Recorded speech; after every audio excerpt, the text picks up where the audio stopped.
Hello everyone, this is Matthew once again. It is now 10:40 p.m. in Texas, and just when you thought the terror couldn't end, well, on Friday the 13th, that's a whole different story.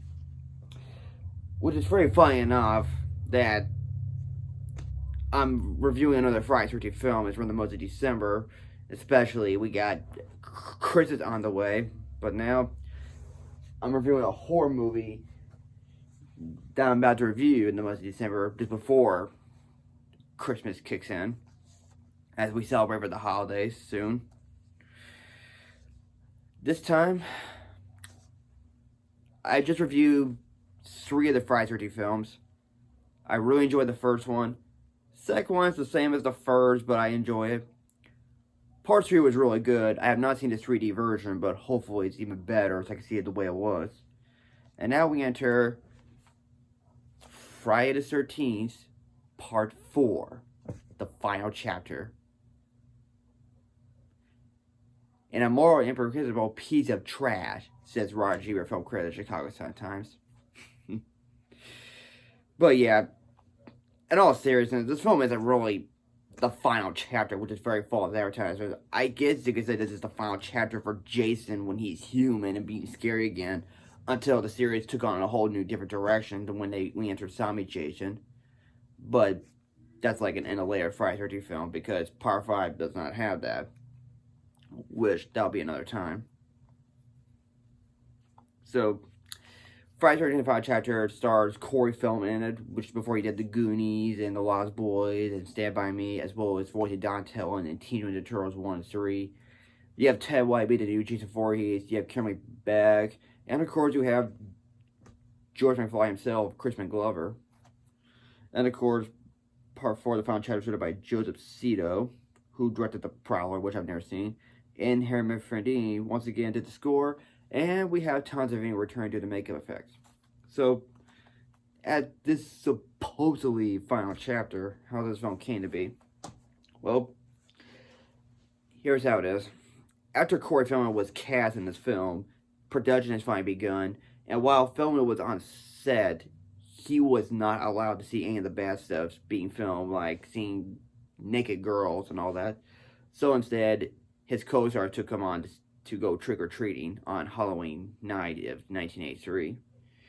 And of course, when Corey Feldman was on set, his behavior, of course, was pretty much being bratty on set, and Ted White, the stuntman who played Jason Voorhees, did not like Feldman's behavior, especially he calls him a mean little devil.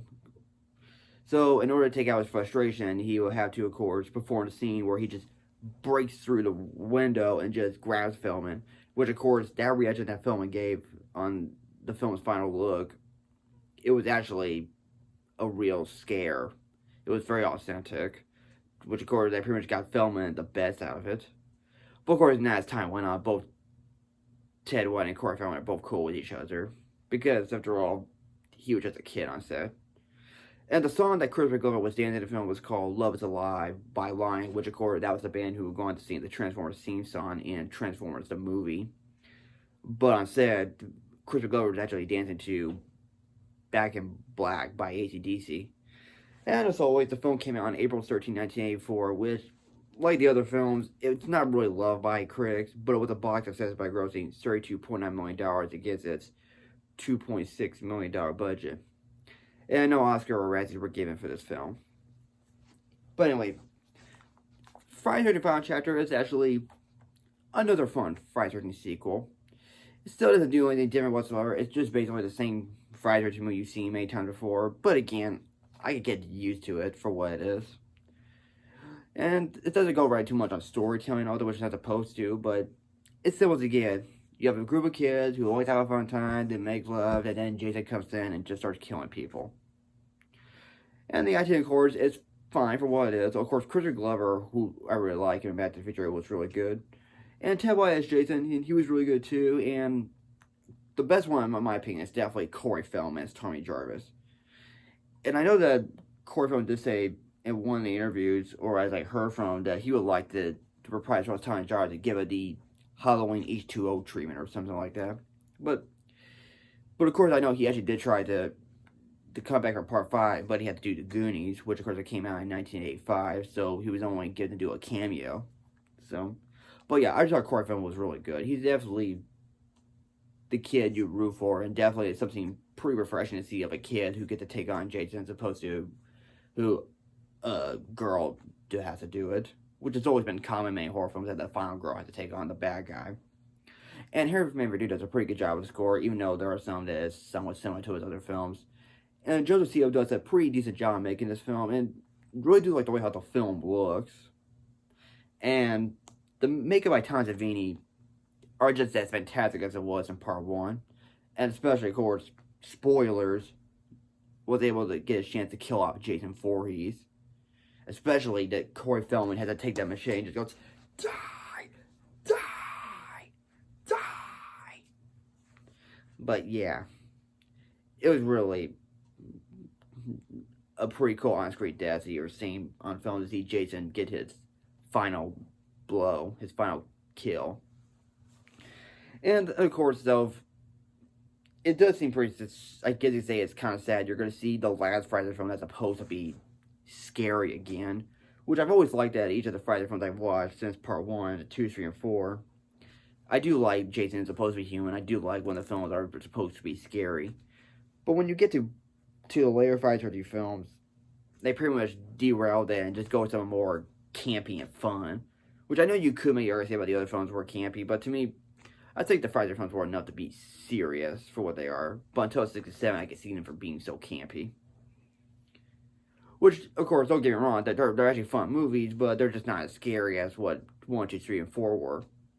Especially, I do like what Final Chapter is. It always had that very nice atmospheric quality to it. So I've always liked the way how each of the Friday 13 films have always looked. But yeah, if you're still a fan of the other 3 Friday 13 films, you'll probably still get a kick out of this one. But if it's just the same old formula that you're getting tired with, then you'll probably end up not liking it. But overall, I enjoy Friday Night Chapter what it is.